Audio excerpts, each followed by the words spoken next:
All right, Mike. Let's see if the Reds can make this a quick ninth inning for us. Don't Reds worry, trail. Santiago Espinal pinch hitting for Will Benson to save us. Espinal in. Reds trail 11-5. Athletics put up a 5 spot in the 8th. And Espinal pops it up. Second baseman Zach Geloff underneath it for the first out. I'm not even going to keep track at this point. No point, Mike. No point. Getting dominated by this stellar bullpen. Oh, wait. No.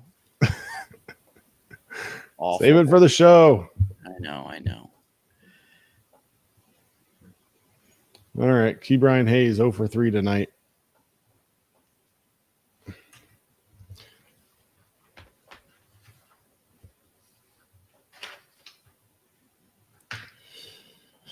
Ground out, fly out, ground into a double play last time up in the 6th. I was feeling good today coming in too. Had a birthday party for my son. Got a nice little football nap with the recliner. You know, woke up to see the end of the Georgia-Tennessee game. Georgia Tech. I love a good football nap. I know. My alma mater, Georgia Tech, came through, beating Clemson. I was having a great day. And here we are. I needed the football nap. I'm dragging here, even with the football nap. Key Brian Hayes will walk and put a runner on first base. Bring up TJ Friedel.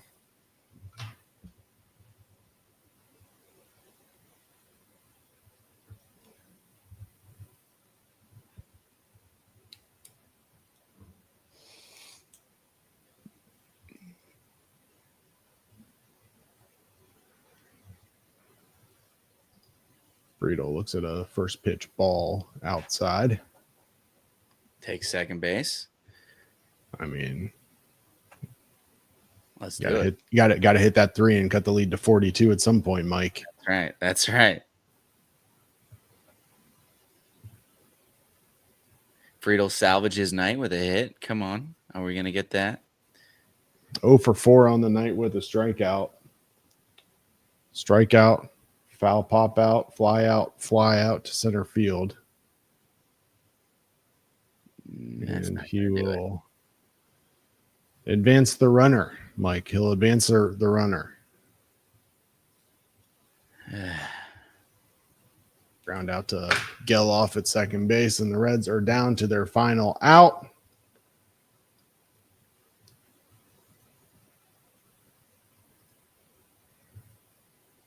All right. Just hit the ball hard somewhere. I don't care if it goes right to the left fielder. I just want to see some solid contact here. It'll be Marte at the plate now, 1 for 4. Single in the first. Pop out, fly out, ground out. Looks at ball 1. Single. Was it kind of a bloop or was it a hard hit ball? Oh, I don't remember, dude. Oh, no. Stop it. Just what everybody wants on a night like tonight. Cue that long intro video, Mike. And a bench to bench. Change in the air to deep right field. Back goes Clemente. And the save. He's done. Get out of here, baseball. It's gone. Oh, my God. You believe it. Johnny Bench has tied it up. The Cincinnati Reds win the World Series in 4 straight. It was a sweep. In the dirt. It's a wild pitch. Here comes Foster. The Reds win the pennant. Larkins won the game. That ball is fair. Cincinnati's ahead. 2 games to none. Welcome, Joe Randa to Cincinnati. Adam Dunn has done it again. Benzinger backing and calling. And the 1990 World Championship belongs to the Cincinnati Reds. Morning. Yes, this is Adam from Milwaukee. Hey Adam, how you doing? I'm good, how are you? Good. Do you think Scott Hatteberg's a good player? Done up there with the bases loaded, the outfield deep and around toward right, and the 1-0 on the way to the plate. Swung on, long drive, right field, and this one belongs to the Reds. And a high drive, hit back into deep right field. Junior has just knocked the door down to the 500 club. Benson's first home run is a walk-off winner! That ball had a family! And De La Cruz is, oh my goodness, look at this kid run. My, oh my, that is a triple. Matt McClain's first big league bomb! Spencer Steer's first big league hit is a home run to straightaway center field. Joey Votto's done it again. The pitch. Votto swings high in the air. Right field. Yes! He pointed to the dugout to say, I told you. That is Joey Votto's 315th career go-ahead ribby. Only Johnny Bench had more as a Red. And I can't tell you how much it means to play in front of everyone here in Cincinnati as a Red. What a gift. What a tremendous gift. So thank you.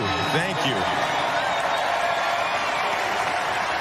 I think I can speak for all of Reds country. Joey Votto, thank you. High drive. Left center field. Racing back to the Laurent Bourgeois. The Reds are National League Central Division champions. In the air, left center field. Did he? He did! He did! Red win! Win! Line to the right field. Junior, the first Red ever. With 4 home runs in a game. Can you believe it? In the air, down the right field line. Does it have a chance? The Reds have won on a 3-run home run on opening day by Ramon Hernandez. A strike away and out away is Homer Bailey. Ground ball to third. Frazier gloves. Throw to first and Homer Bailey for the second time in his major league career has tossed a no-hitter. Oh, God. Are you kidding me? Holy Moses, the second player in major league history to hit 7 home runs in the first 10 games. In the air, and the Reds win. What a dream beginning to the career of Jay Bruce.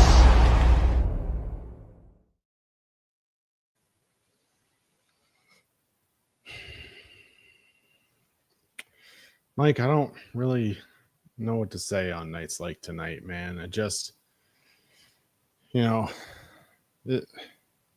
had the show last night with Kirby. Kirby tried to let me, talk me down off the edge. He says, it's just a game, just one game. It's fine. It happens. You're not going to win them all. And then it just piles on and it piles on. It piles on. You go out west, you find a way to win a series against the Padres after winning a series against the Mets. And then you go to the Athletics. The 67-80 Athletics in their minor league ballpark with their minor league team and their depleted bullpen. And you dropped the first 2 games. And tonight you had your ace on the mound, Hunter Greene. He clearly didn't have it. We'll talk about that later. You get what you need across the league. You get losses from the Mets. You get losses from the Giants. You got a chance to be half a game out of the playoffs.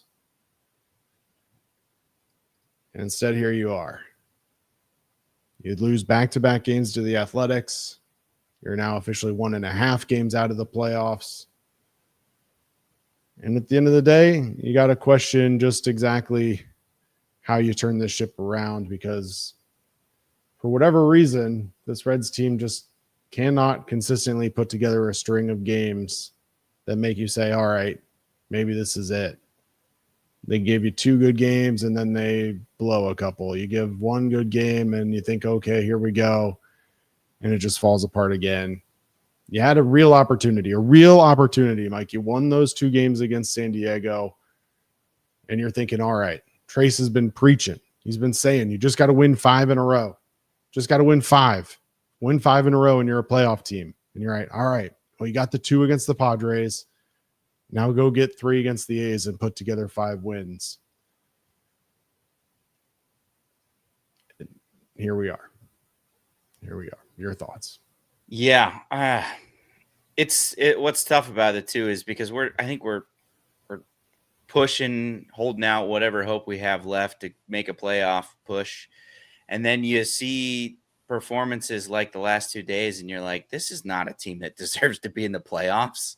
This is not a team that, you would expect to, have any gumption to be able to go and even make the playoffs, let alone do anything meaningful in the playoffs. So, man, it's really hard. I'm with you. It's really hard to be positive on a day like today, an evening like today.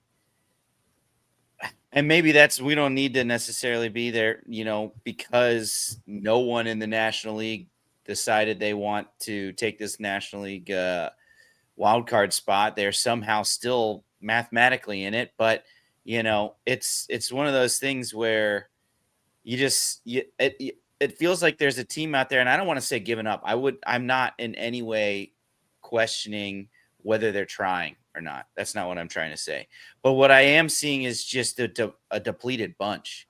We see it in the bullpen. Scott Barlow comes in, throws 6 straight balls, and then gives up an absolute nuke to Nick Kurtz, right? That's just a dude that's been overused. We're seeing guys that are just wearing down at the end of the season and don't seem to have the juice on the night-to-night basis to be able to go out and string together some good at-bats to win you baseball games. So maybe it's the West Coast. Maybe it's the end of this West Coast thing. But you're right, man. This is a team that we should be beating. We need to have at least won this series, probably get a sweep, and we're going to be fighting for our lives to just not get swept tomorrow. And I don't know. Not really much to say about the poor performance that we got out of areas of this pitching staff today. I'm sure we'll talk some more about that. Yeah, take your pick. Outside of Connor Phillips, you can name just about anybody. I mean, Nick Martinez, I have him down here for giving us some good length. Obviously, left runners on that Ashcraft promptly let score. But, Hunter Greene left with a, after taking the comebacker. But, to be honest, if that ball doesn't hit him in the leg, he probably gets pulled there anyway. He just didn't seem to have it. Stuff-wise was falling behind hitters and, frankly, lucky to only give up the runs that he did give up. So, on a day where your starter doesn't have it, you hope that you can get a pick-me-up. And it looked like we might be able to get some of that offensively with the long ball. But, bullpen, Ashcraft, and Barlow really let you down here. And I know those aren't your A guys that you're looking for, but it would have been nice to score in some of those innings, maybe take the lead, and maybe this is a different game if we see Santillan Pagan there. You know what I mean? It's like if we could have taken the lead even by a run, and we don't have to pitch Ashcraft Barlow. Instead, we go Santillan Pagan. Maybe we were able to sneak it out because those guys are rested. We've seen them perform well on enough rest, but instead we got to turn to guys that have really failed us, and this is the result. Yeah, I saw it earlier today. You may have seen it as well. The Reds are now 7-14 in their last 21 games, which is good for the 3rd worst record in Major League Baseball. So for those of you in the chat, James Allen, who want to say, oh, you guys are a game and a half out and have no faith that you can make it up. No, I don't, because we're a game and a half out because of the other teams who have also sucked, not because we've played good baseball. There's a very big difference. We can be 7-14 and be a game and a half out and still not be a good baseball team. That's not the same thing. So no, I don't have any faith that this baseball team is going to make the playoffs, which sucks because the starting pitching outside of tonight, Hunter Greene has given you masterpieces in just about every other outing he's had. He had a tough night tonight, absolutely, but that's going to happen. It's only the second game this entire year that he's given up more than 3 earned runs in a game. So if you want to sit there and blame Hunter Greene for tonight, that's fine. But Hunter Greene has been and will continue to be the ace of this ball club. So, yeah, I would have loved for Hunter Greene to have another one of his great outings and for us to win this ball game. But he didn't. And guess what? He turned it over the bullpen, and this bullpen had a tie ball game and an opportunity to win it and didn't take advantage of it. So, no, I'm not going to sit here and blame Hunter Greene when the game was tied 5-5 going into the 7th. Yeah. Why don't we tell everybody how we got here, Mike? That's true. Yeah, let's do that. Let's do the box score recap. Let's break down how we got to this 11-5 game, because I think the scoreboard tells a different story than what a majority of this game was. But nonetheless, go ahead. Yeah. All right. Tonight's box score recap brought to you by our fearless leader, Nick Kirby, who hopefully will be welcoming Nick Kurtz is our fearless leader at this point too, man. No, I don't know. Hopefully at this point tomorrow we'll have a brand new child. So we're wishing him luck and his wife as well. The Mets lost before the game today, lost their 8th straight, and the Reds could pull within a half game with the win. And we had Hunter Greene on the mound versus Luis Severino. And the Reds, got on the board first, scored in the 2nd inning after a Stevenson single. We had a William Buchanan Benson behemoth blast, bringing the Reds out in front 2-0. But in the bottom of the 2nd, Brent Rooker led off with a solo home run to deep left, with Carlos Cortez finishing off a 12-pitch at bat after that, hitting a 2-run home run and giving the A's the lead back at 3-2. That is Cortez's 3rd home run in just 2 games versus the Reds this series. But then it would get worse for Hunter Greene in the 3rd inning as Lawrence Butler singled, Langoliers walked, and after a double steal put runners at 2nd and 3rd, a wild pitch skip past Tyler Stevenson to make it 4-2 A's. Then after another walk, Greene was hit by a comebacker that ricocheted all the way past first base and looked to score 2 runs in the chaos. But upon further review, the ball actually lodged under the sidewall, making Rooker have to return to 3rd, making only 5-2. And luckily, that would be all the A's would register in that inning. Unfortunately, Hunter Greene was removed from the game after this for his shortest outing of the year. Only 2 1/3 innings, 4 hits, 5 runs, 5 walks, and 4 strikeouts. 48 pitches, only 46 of them were strikes. But like I said, Connor Phillips came in and got us out of a jam, leading it at 5-2. And then in the top of the 4th, the Reds bounced back off the mat like they were fighting for a playoff spot. And then after a Hayes ground out, Lux walked, Sal Stewart walked, and Tyler Stevenson hit a 390-foot game-tying home run to center, and we had a brand-new ball game. But the Reds stranded 2 in the 5th and the 6th inning, and Nick Martinez gave this team a little bit of much-needed length, but he left with the man on 1st and 3rd in the 7th for Graham Ashcraft, who came in and promptly gave up an RBI hit to Jacob Wilson. Only one run scored because Will Benson, Ellie De La Cruz, and Tyler Stevenson linked up to get the runner at the plate, and the Reds trailed 6-5. Top of the 8th, Sal Stewart got his 3rd hit of the night at 111 miles per hour, but Tyler Stevenson lined out to center to end the threat. And the bottom of the 8th happened, and that's when the floodgates opened. Hernandez singles. Cortez singled on a ball to short that probably should have been turned into a double play by Ellie De La Cruz, but ruled a single. Butler singled after a sack bunt, making it 7-5, chasing Ashcraft, and in came Scott Barlow, and it didn't get much better from that.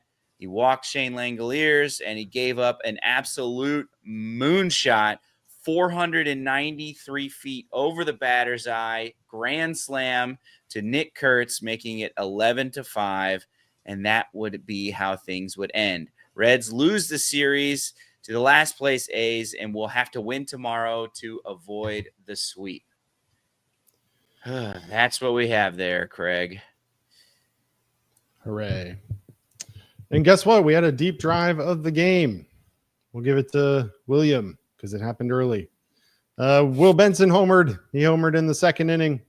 his 11th of the year to center field off the batter's eye.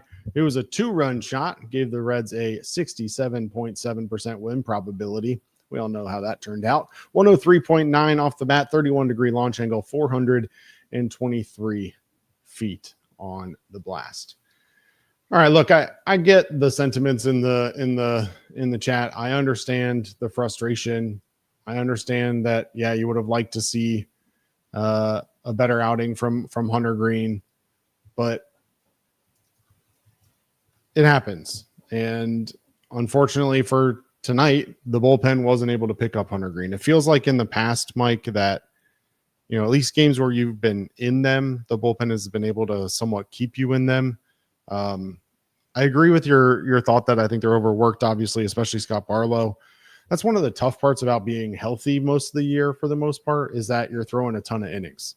And as, you know, certainly as frustrating as it may be in terms of their fatigue now, it's been because they've been available and been throwing, you know, throughout this entire year. So, I mean, I don't know what else to say about the pitching woes. I mean, obviously the top to bottom frustration tonight, right? Hunter Greene, 2 1/3, 5 earned runs.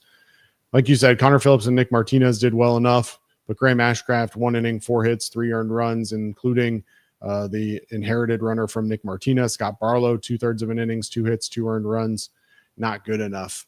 Yeah, I don't think Ashcraft gets the pass for being overworked, though. You know, obviously he's coming off of an injury. I just think that recently he's just been bad. In fact, I think I mentioned to you earlier that I would have almost liked him to give me at least a couple rehab outings in Louisville, because it's not like he was tearing. You know, he wasn't mowing through batters before he went on the IL. Now, obviously, it's either him or Zulueta or Lyon Richardson, which you also don't have much faith in. So it probably, you know, I don't know if he's not on the, if it's Lyon Richardson there, is it any different? If it's Zulueta there, is it any different? No. If it's Zach Maxwell there, maybe it is different. I don't know. I kind of, you know, might have liked to see something like that there, but I think part of it too, it stems from, I mentioned left 2 on in the 5th and the 6th. If either one of those innings were able to push across a couple runs, I think that obviously it looks different because we have scored a couple runs. But I mean, it's just on a completely different track bullpen wise, where we're seeing, you know, people that we trust a little bit more, and maybe they still make that comeback.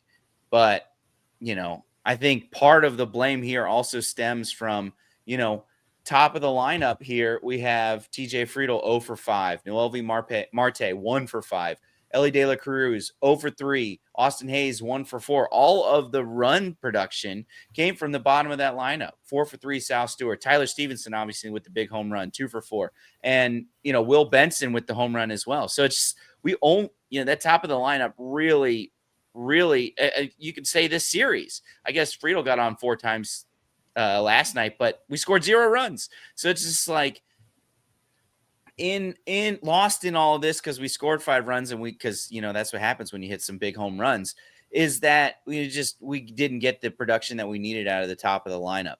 And I think this game looks a lot different if we are able to squeak across a couple runs against a not good A's bullpen. You know, I'm sure we'll get to that, but this is a bullpen that is, you know, sold at the deadline, is not very good, and yet we've yet to score a run off them. So yeah, look, I think a couple things really kind of did Hunter in. First of all, he didn't have his best stuff, no doubt. Really clearly struggled with his command throughout, but then I think he was really done in late in the 2nd inning, and then again in the 3rd, where Carlos Cortez had a 12-pitch at bat against him and ended up taking the 12th pitch of the at bat deep for a home run after fouling off like 7 pitches. And then the very next inning, Shea Langeliers comes up and he works a 12-pitch walk. And, you know, for any pitcher, you hear about it a lot at the minor leagues, more so than the majors, but, you know, the Reds have a rule in the minor leagues that once you hit like 30 pitches in an inning, you're done, period. It doesn't matter who you are or what the job is. You hit 30 pitches, you're done. Hunter Greene threw 36 pitches in the second inning, and then he comes right back out and has another 12 pitch at bat in the third inning. Really tough, and the A's were giving him really good at bats. I don't think that was necessarily a case of Hunter giving in or Hunter not being able to get guys out. It just, they put some really good at bats together for him, and they talked about it on the broadcast about how, they came up swinging early, trying to attack him early. Hunter Greene goes 2 1/3 innings, but he's throwing 84 pitches, and again, 36 pitch second inning. I didn't even get a count. Well, I guess I could do the math. He ended up at 53 after 2, so 31 pitches in the third. That's a lot of pitches, a lot of wear and tear on the arm, and it felt like the A's had a good game plan, but then also just Hunter didn't necessarily have that like put away pitch tonight. It didn't feel like. Certainly got a couple strikeouts. He ended the game with 3, but that's not a typical Hunter Greene outing. And I don't know if it was just couldn't get the grip tonight or arm didn't have it or what it was, but definitely not vintage Hunter Greene tonight. Yeah, a lot of first pitch balls too, got behind. And whenever that's the case, especially for a team that can hit like that, man, it spells trouble. 4 walks, obviously can't have that. And it seemed like he was struggling with his command. And the thing is, man, it felt like he was battling through it, even though you could see on his face, he was frustrated that he wasn't locating where he was, but gets out of that second inning, only down a run. It's just like, okay, let's get through this and, let's get back on track.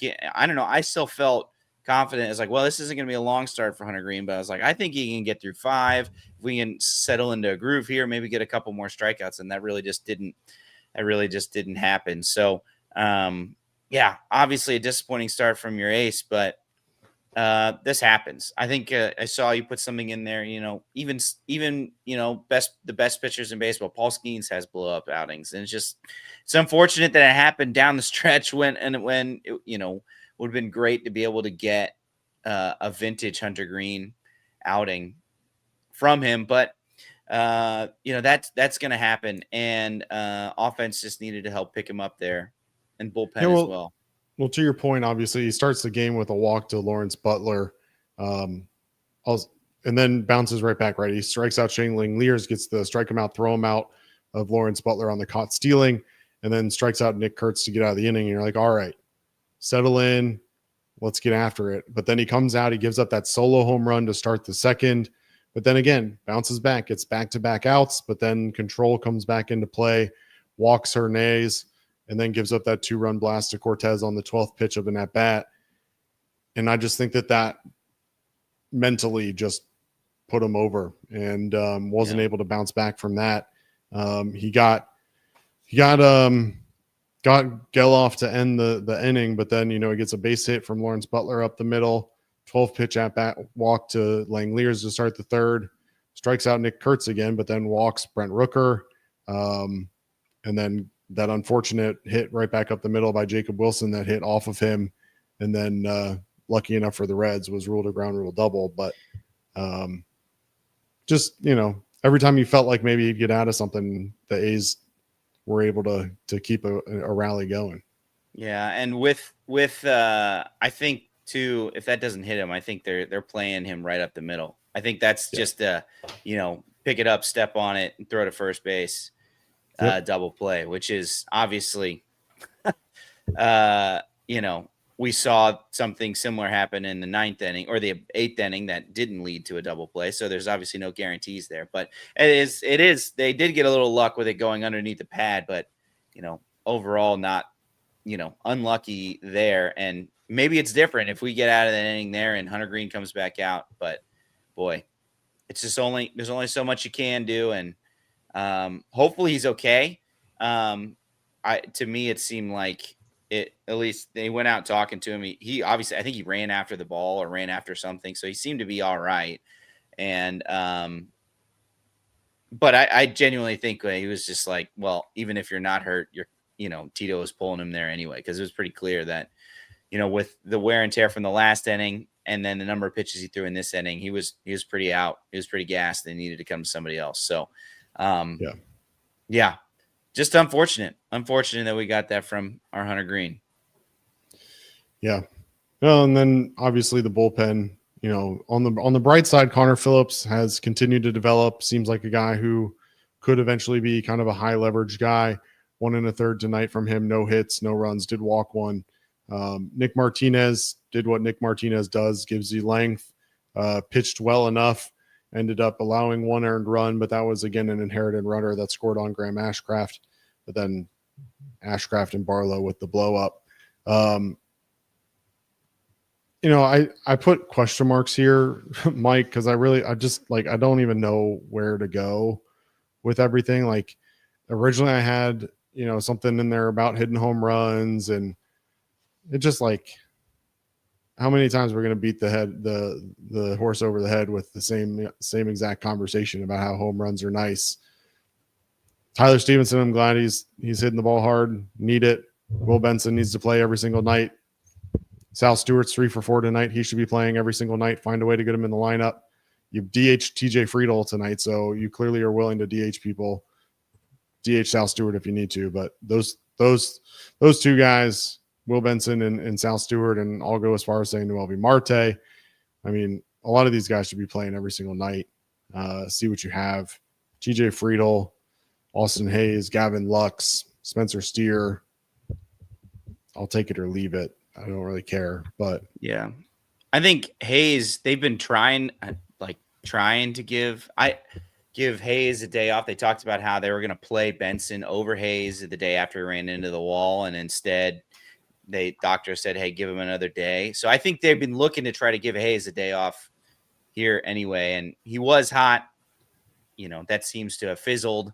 I know it's just been 2 games, but I'd love to see, Benson in left tomorrow against a righty, and then, Sal Stewart still in there. And we keep throwing Lux out there as our DH. Obviously, we threw him out there as our second baseman today, but it's just at what point are we going to give this guy a reprieve as well? I think he hasn't gotten a hit, and he's 0 for his last 20 or something like that. Obviously walked a few times, but it's just we're really stretching to get this guy in the lineup, and he's batted second for us a couple days or yesterday and has struggled. Well, I do want to point out a couple positive things from tonight. Obviously, we talk about how we've been struggling up top, but that bottom of the lineup not only was getting hits, but they were hitting the ball really hard. Sal Stewart, 3 hits tonight, right? 3 hits tonight. His line out was 104, but also had that 111.7 mile an hour single. So it's just you love to see guys hitting the ball hard, and obviously 3 for 4, you'll take that any day. Will Benson, obviously 103.9 home run there, and also I think had a pretty well hit ball as well to center on that 3-0 pitch after the Stevenson home run. And then Tyler Stevenson with 3 hard hit balls today. He obviously had the home run that went 103.1, but then 104 on a single, and then flew out and fly out to Lawrence Butler was 105.1. So you like to see hard hit balls and guys continuing to hit the ball hard, and so I appreciate that out of the bottom of the lineup. Hopefully that is a sign of good things to come. Obviously it led us to 5 runs, but it didn't lead us to the runs that we needed. So just wanted to make sure that we shouted out the bottom of the lineup that was, hitting the ball hard and really kept us in this game for the most part, because we weren't getting any production from the top of the lineup. Yeah, I was just going to say, do you want to shout out the top of the lineup too? That was 2 for 20 tonight, or should we ignore that part? No. I think I mentioned him earlier, but okay. Not good. 2 for 20. I guess Marte and Friedel, I think, had hard hit balls in the 9th, but before that it had just been, nothing, so it's, pretty disappointing from the top of the lineup. And I think it's even more disappointing because we know that those are the 3 guys that are going to be at the top of the lineup tomorrow and the next day and the next day. He's not going to change it, unfortunately.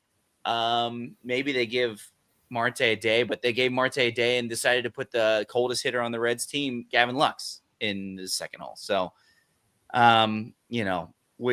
I feel like our thoughts on lineup construction from Tito are well known. It's not worth us getting angry about it again. But yeah, it's just like we keep saying it, but we're just going to need more production out of them if we're going to make any noise to get to the playoffs, which I know 1.5 doesn't seem like that far, but after the performance we watched the last 2 nights, it seems like it might as well be 5 games. You know, it's like this team doesn't have what it takes to get to the playoffs is really what it seems like. Yeah. Frustrating. All right, let's stir the pot here. Rolf wants to know, first of all, he said, Craig and Mike, you guys are taking a gut punch with a smile, mad respect. Would you guys take the A's 2 to 4 hitters or the Reds 2 to 4 hitters, presumably McLean, De La Cruz, Marte, for the next 5 years? Oh, man. So he's saying McLean, De La Cruz, Marte, not Marte, De La Cruz, Hayes, if that changes anything for you, versus Langeliers, Kurtz, and Rooker. Ooh, boy. I don't know if people are going to like my answer here. Give it to him. I look at that lineup and I don't know. Am I gonna take? Are we doing this just offensively? You know, catcher, first base. Shea Langeliers pretty. Take it however you want, man. Yeah, I know. I'm just thinking out loud because Shea Langeliers obviously, hitting pretty well. I don't know what Tyler Stevenson's line was last year. Probably a little bit better than what Stevenson did last year. But Kurtz, man, here's the thing. Obviously, an incredible rookie year. We saw the prodigious power out of him today. But, down the line in 5 years, nobody – I just don't – people – you start getting figured out is my thought. I think he is a great hitter. But do I think he's going to be this good next year? No, I don't. We see this all the time.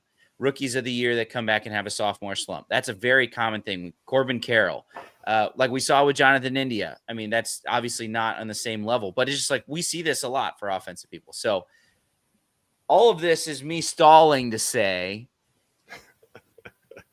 here Brent Rooker, obviously in 5 years, I think Brent Rooker's 32. So in 5 years, he's 38-year-old. I looked it up. I just looked he's it what? Up. He's 30. He's 30. Oh, he's 30. Okay, so 35-year-old Brent Rooker. I'm still out on that. I take Marte for the next 5 years over Brent Rooker. Ellie versus Nick Kurtz for the next 5 years. It's pretty hard to make this count. I'm really struggling here because of how well Kurtz is doing and how well Ellie De La Cruz, or how not well Ellie De La Cruz is. I still give me Ellie De La Cruz at a premium position with, speed to burn on there as well. And to be honest, Tito's not going to be his manager for all of those 5 years as well. And then, all right, here, I've made my decision. Finally talked yourself into a decision? I finally talked myself into a decision. I think that for the next 5 years, McLean, Marte, and Ellie De La Cruz will outperform Langeliers, Kurtz, and Brent Rooker. So all that being said, I'll take the Reds for the next 5 years. There you go, Craig. What's your thoughts? All right, here's what I'm going to say is I'm going to take a little bit of a different approach to it, and I'm going to tell you to look at the replacement values of what you're losing by taking one or the other. Okay? Okay. So would you rather know that Shea Langeliers is your catcher, Nick Kurtz is your first baseman, and Brent Rooker is your DH, and that you're getting hopefully production out of those three? Or would you rather have a right fielder in Noelvi Marte, or a shortstop in Ellie De La Cruz, and a second baseman in Matt McLean in Great American Ballpark? Yeah. Because I'm going to sit here and tell you that I would much rather have a power hitting first baseman, a power hitting DH, and a quality offensive catcher. Potentially three of the most underrated offensive positions in baseball, and I'm going to roll the dice on what I have, not only in my system up the middle, because as we all know, this Reds organization loves their shortstops and their middle infielders. And I'm going to believe that we can replace MiLB Marte's production in right field. And I think I would take the A's, despite the fact that in 5 years, Brent Rooker's 35. I think that he's put together enough of a sample at this point to show me that he's not necessarily a flash in the pan. This isn't just a 1 or 2 year thing. I think he can be consistent, and you put him as a right-handed power bat in Great American Ballpark. I don't know. Hard to ignore that for a guy who's hit 30 home runs, 39 home runs, and on pace this year for another 30-plus home run season, while still getting on base fairly regularly and OPS over 815 each of those years. Obviously, we all know what Nick Kurtz is doing right now. I think Shea Langeliers probably provides more value at catcher than what you're getting out of Tyler Stevenson and his consistently injured output. And so Shea Langeliers hasn't been, a stalwart back there too. He has not been. Is pretty poor defensively as well. So, basically I want it to be Matt McLean, Ellie De La Cruz, and Noel V. Marte. And I did enough mental gymnastics to get me to that. But I see what you're saying. Langeliers has caught 135 plus games each of the last 2 years, and he's at 112 this year. So for that alone, even though he may be subpar defensively, I think I would still take it. But I get your point. 20 plus home runs each year. He's got 30 already this year. He had 29 last year, 22 in 2023. I mean, he's a 5.6 WAR player over the last 2 years.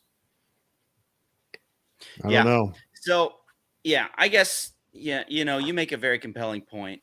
And it seems like he's not great. He's not great defensively, but he's got a good arm and a good pop time. Yeah. So,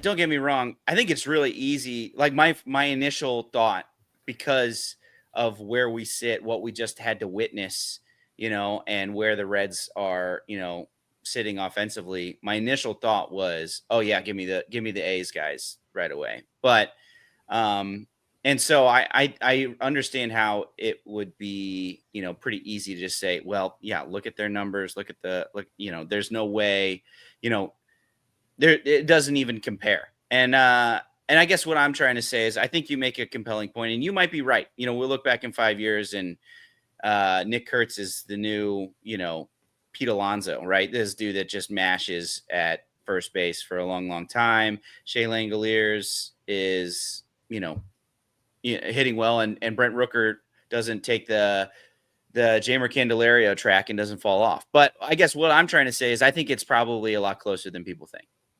I hear you, and it's pretty easy to get down on it based on our recency, what we've been watching. But I still believe in our core, and that the thing is, I don't think with the pitching that we have, I mean, the whole problem with the Athletics is they have got no pitching, right? Obviously their bullpen turned us away.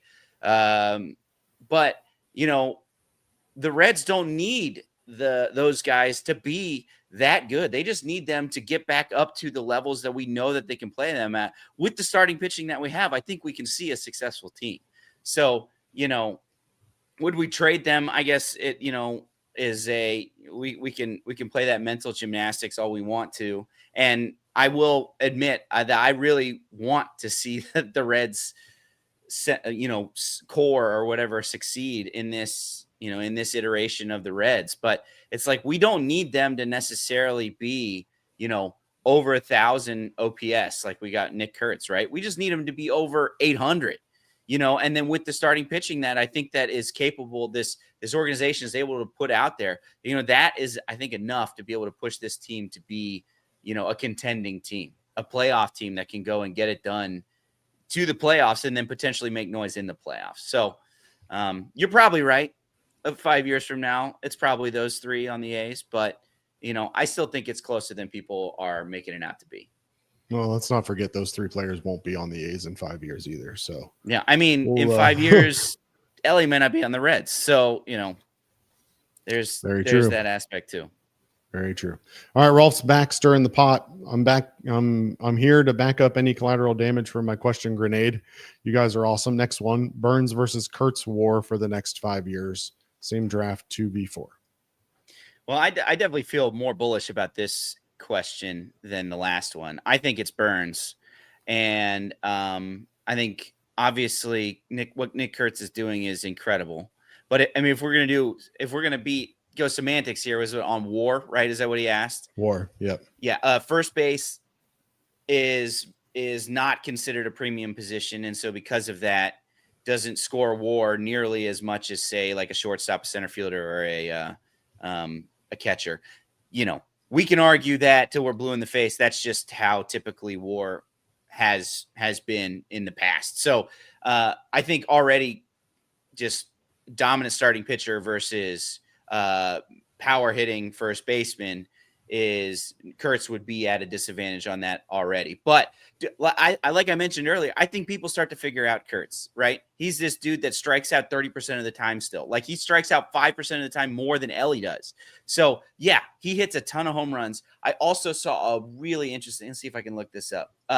Nick Kurtz has also been a benefit for the park that he's in. Now, obviously, Ellie, we play in a small park, but it's showing home runs. So in StatCast or in Baseball Savant, you can look up adjusted home runs or expected home runs if he would have got these hits at all one park, which obviously isn't true. But at the A's, he's got 30 home runs, and if all of his all of his games would have been played at the A's stadium, he would have 34 home runs. And even at Great American Ballpark, that's 28 home runs. And then if his home is Cleveland, or if he'd play all of his home runs in Cleveland, that's only 21 home runs of his 30 home runs. So I'm not saying that.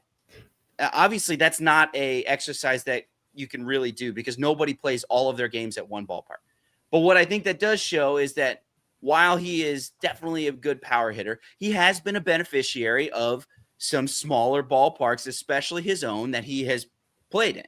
And along with the fact that, major league teams figure out ways to get people out, I don't think that extended over, their time on, we'll just say on their, through their arbitration years, that he will continue to hit this well. And so accordingly, I think Chase Burns' stuff is incredible. He's only going to get better as he introduces that changeup or whatever that third pitch is going to be.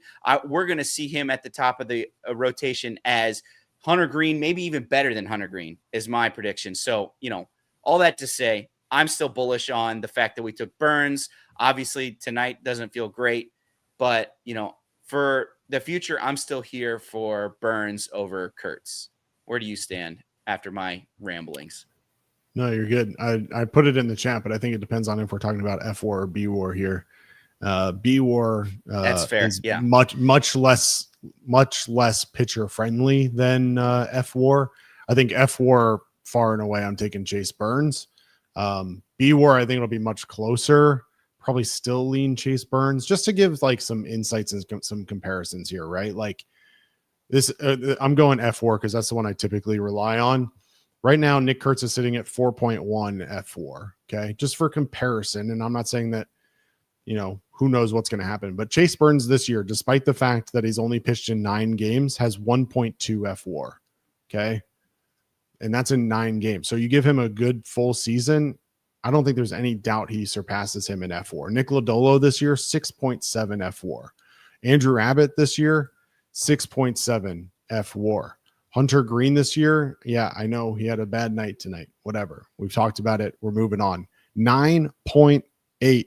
No, I'm sorry. I'm looking at the wrong column. 2.6 F4. I just think that at the end of the day, when you're looking at everything, wow, I was looking at the wrong column for everything. But nonetheless, Chase Burns, 1.2 F4 already this year. Nick Kurtz, 4.1. I don't know. I think it's going to be close. I'm still going to go with my pitcher. I'm still going to take Chase Burns. I do think that he's got the stuff to be nasty. I don't know. It's going to be an interesting debate and one that people are going to continue to debate for the next 3 years. I mean, it's just one of those things where regardless of how things play out, whether Chase Burns comes in and becomes a dominant starter, dominant closer, dominant whatever he becomes, or he burns out, people are going to still look back at this. But the truth of the matter is that I put it in the chat before, 2 other teams passed on Nick Kurtz too. And Nick Kirby, who I'm sure you all would love to hear from right now, texted us as well and said 26 players or 26 teams passed on Mike Trout, and that worked out all right for the Angels too. So, you know, sometimes things happen. Sometimes things, you know, don't go the way that everybody thinks they should, but the Reds weren't the only team that passed on Nick Kurtz, and 2 other teams took position players as well. So, I mean, I don't know. Yeah. I mean, I think for the deck would be stacked for Chase Burns just on Gathering War and, you know, what I think we think he could do. The only thing that may derail that is injury, right? And I don't want to be the Debbie Downer here, but, you know, pitchers obviously have a much more likelihood of having some injury. But I would imagine even if with some sort of, maybe not Tommy John, but with some sort of injury where he would lose a season, and I just, you know, you still are able to get so much more value out of that with Burns pitching wise. And so, you know, I know it's been we haven't seen much from Burns this year. Not, would you say 9 games he's been in or something like that, right? 9. Like, I don't know. From what I have seen, it's been nasty stuff, and nasty stuff against, you know, good offenses, right? And then if he's able to add to that, you know, pitching wise, learning how to be a better pitcher, the ceiling for him is huge. And I'm still glad that the Reds took Burns over Kurtz at this point. Look, I think rightfully so. If you look at a box score, which a lot of people want to rely on box score and on stats, and we do it too. So, you know, we're not alone here. I think if you legitimately just look at box scores and you don't watch the games, you might also look at Chase Burns's box score and his stat lines and say, man, this guy was your number 2 overall pick. I don't know about that. He, you know, gave up 5 hits and 7 runs, 5 earned runs to Boston on June 30th. Gave up 5 earned runs to Washington on July 22nd. Gave up, you know, 6 hits and 3 earned runs to the Dodgers on July 28th. But he also struck out 2 in an inning against the Braves in a game that he could have pitched a lot longer in. He also gave up 3 hits and 1 run to the Pirates. He also, you know, in his last outing, 3 hits, 1 run in 2 innings. He's shown flashes of what he can be as he develops his pitches and his ability to pitch at the major league level. I think there's so much to be said for the difference between pitching to college players or even minor league players versus pitching to major league players. And I watched Chase Burns, and I think he's absolutely electric, and he has phenomenal stuff. And I think that as he works to figure out exactly what he's going to be as a pitcher, and he gets the walks under control and he gets everything else under control, he's going to be just fine. 36% strikeout rate, 8% walk rate. That'll play. Yeah. I mean, he struck out 4 different times in his limited outings, you know, so the stuff is there. He's just got to learn how to pitch. So long term, I'm still fine with the draft pick, but I understand the conversation. Tito banished home runs because he was tired of having his boat captain seat obstructed by fake money sticking to his glasses. David Bell is belly laughing right now. Glad we don't have to hear him anymore. Michael Rolfe, appreciate you. As always, that money was getting in his sunflower seeds, man. I know. We appreciate you, Michael Rolfe, keeping it light for us on a tough day. Thanks for chiming in, giving us something to talk about. Yeah, absolutely.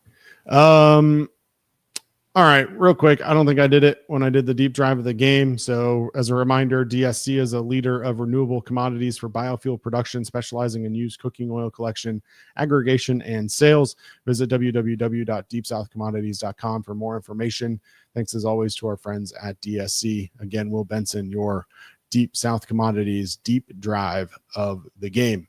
And as always, we want to remind you that you can call or text 988 anytime, day or night. The 988 Suicide and Crisis Lifeline is a place to get support for anything related to mental health, whether it's an immediate crisis, simply wanting to find out how to connect with care, or anything in between. It's a 100% confidential, secure, and anonymous way to reach out for help when you don't know where else to turn. To connect, call or text 988 or visit mantherapy.org to get help. It's okay not to be okay. All right. Any final thoughts on the game?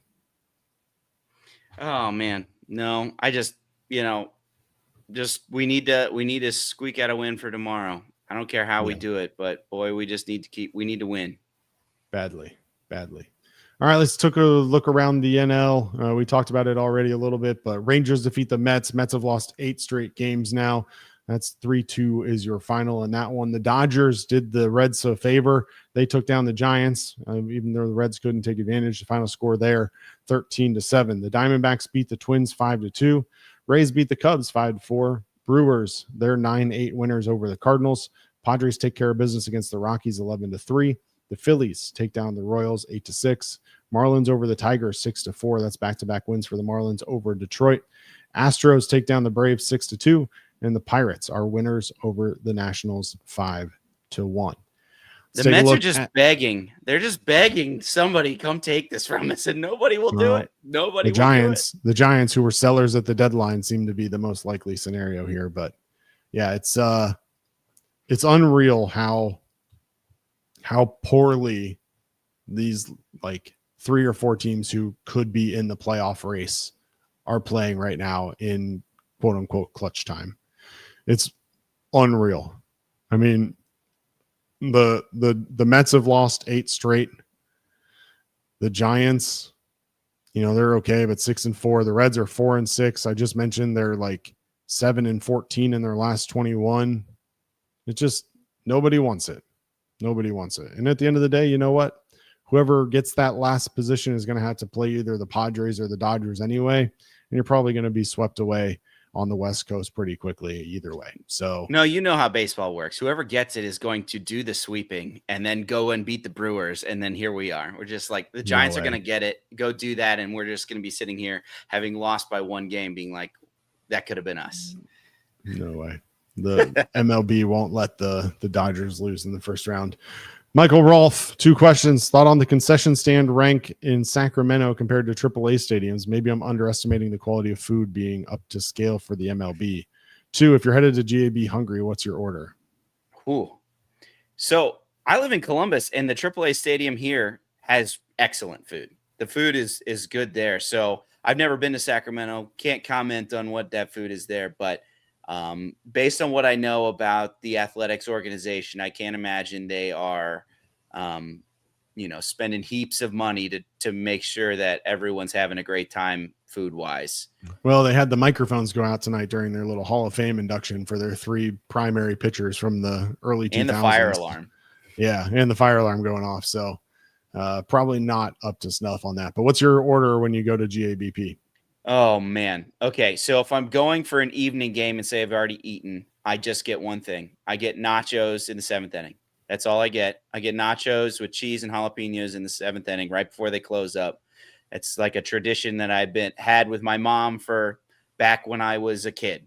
That's all I get. But if it's a day game, like we're going on like a Sunday day game or whatever, and we have the kids, then that fry box place, the barbecue fry box place is it's expensive, but it'll get the job done. It's quite good and kids love it. So those are the 2 that I have. I love Skyline, but I'm probably not getting Skyline in the park because of just like how expensive it all is. But what about you, Craig? What's your go-to?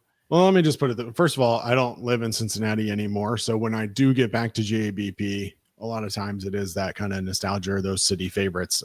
I'll just give you insights into the last time I went, right? So Okay. I got a slice of La Rosa's pizza because I didn't have a chance to get La Rosa's the rest of the time. And you got to have La Rosa's when you're in Cincinnati. I had a short trip, only there for 3 days. So I had to get my La Rosa's. I got my ice cream in the 7th inning out of the little mini helmet. Then after the game, I went to the late night spot in Newport and grabbed me some Skyline from Skyline's actual store, So man, that was it. Yeah. That sounds like the perfect evening. Except for they really lost is. that. Did they win? No, that was the Blue Jays game when Scott Barlow was the opener. It was the night that we were doing the Smoke Justice show. But shout out to Mike Dean. I don't think he's in the chat tonight, but if he's listening to the podcast on Sunday morning, shout out to Mike Dean. He gave me a ticket, hooked me up. Appreciate you and the support throughout the year. All right, let's take a look at Reds MILB. Just 2 games on the docket this evening. Louisville against Toledo and Chattanooga against Rocket City. Louisville was winners in 10 innings. They get a 2-run home run in the top of the 10th inning from Reese Hines. That proves to be the winner.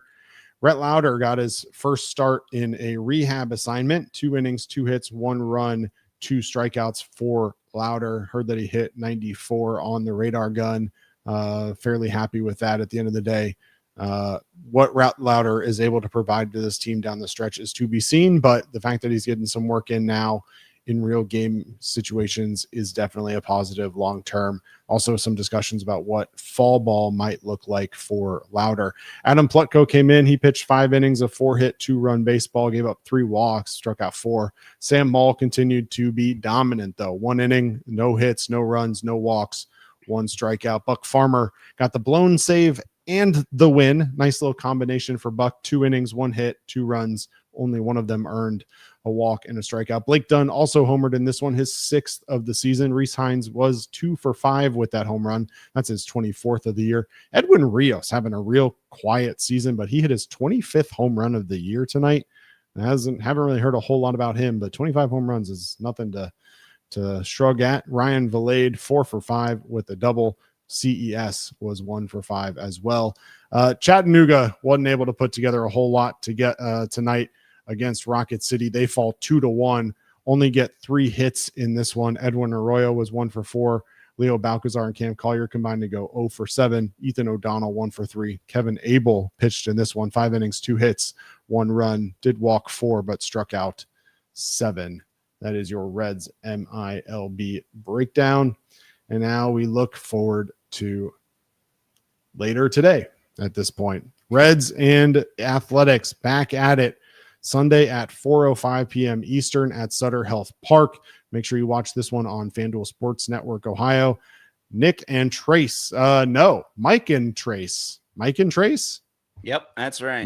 Mike and Trace on the Sunday night appearance. Maybe we'll have baby Kirby number 4 before we go live. We will provide an update if we have one for you, of course. Nick Lodolo will go for the Reds. He is 8-7 on the year with a 3.10 ERA. Last start at San Diego, 5 innings, 2 hits, no runs, 1 walk, 2 strikeouts. Has only made 1 career start against the Athletics. That was back in 2023, where he went 5 innings, 5 hits, gave up 3 runs, didn't walk anybody, struck out 7. He's faced 3 active A's hitters. Brent Rooker, 2 for 2 with a home run. JJ Bleday, 1 for 3 with a double. Shea Langeliers, 0 for 2. On the other side, the Athletics will turn to right-handed pitcher Luis Morales. He's 3-1 with a 2.73 ERA. Currently ranked as the number 98 prospect by MLB Pipeline, the A's number 4 overall prospect. Just made his MLB debut back on August 1st. He dominated his first starts. His first 5 starts, he was 3-0 with a 1.59 ERA. Last time out, though, against Boston, 4 1/3, 7 hits, 5 runs, 1 walk, 2 strikeouts. Relies on 4 different pitches. The 4-seamer, sweeper, changeup, and slider. That fastball comes in at 97.2, and batters are just 2 for 23 against a sweeper this year. And, of course, he's never faced the Reds or any of their hitters. I would ask you what the keys to tomorrow are, but I think the keys to tomorrow are win a damn ball game. I know. And it's, we talked about how good this lineup is. They hit lefties well too. We got Langoliers 185 WRC plus versus lefties. Brent Rooker 156 WRC plus. JJ Bleday 154 WRC plus. Jacob Wilson 140 WRC plus. So they hit lefties pretty well. Obviously, Lodolo has that funky arm angle, but we're gonna have to score runs tomorrow too. Like we're gonna have to find a way to win, because otherwise it's gonna be a pretty sad show tomorrow with Nick, Trace, and I. What if they lose, get swept, and then still are 1.5 back because the Mets and the Giants can't win? Like what? At what point do we just say, well, I don't care if it's close. It's just like we're not making up any ground. We can't get any closer. So yeah. Boy, we need it. We need the win badly. Yeah, we do indeed. Well, Trace and Mike will have the breakdown for you tomorrow night, 9 p.m. Eastern. Again, first pitch 4:05 Eastern. Reds against the A's. Until then, another frustrating night, I guess. But for Mike Hart, I'm Craig Salem. This has been Chatterbox Reds. We really appreciate you all tuning in. Make sure you are tuned in tomorrow, 12:30 p.m. for our Bengals pregame show. I'll be joined by Reed Mouse for that one. And then Reed will take you through all the action of the game, play-by-play and live reaction on Chatterbox Bengals. Andrew Collinsworth and myself will have the halftime and post-game breakdown. We hope you'll all join us for that one as the Bengals open in orange and look to go 2-0 under Zach Taylor for the first time. Until tomorrow, this has been Chatterbox Reds. Rolf, hold on. Rolf throwing money at us. He went. I've been another super chat right under the bet. I've been searching all reputable betting sites for Lodolo gets a blister. Oh man. The It's MLB late. futures line on that is negative money for sure. Yeah. It is late. Before Like Rolf, the stream for us. like the stream for us. Yeah. Make sure you leave us a comment after we go off air. Tell me how my Rolf Nick drops Kurtz anymore. takes. Yeah, tell me that all my Nick Kurtz takes suck. That's fine. It's 2 late. o'clock. I believe We're in the ending Reds. this. I'm out of here. Goodbye.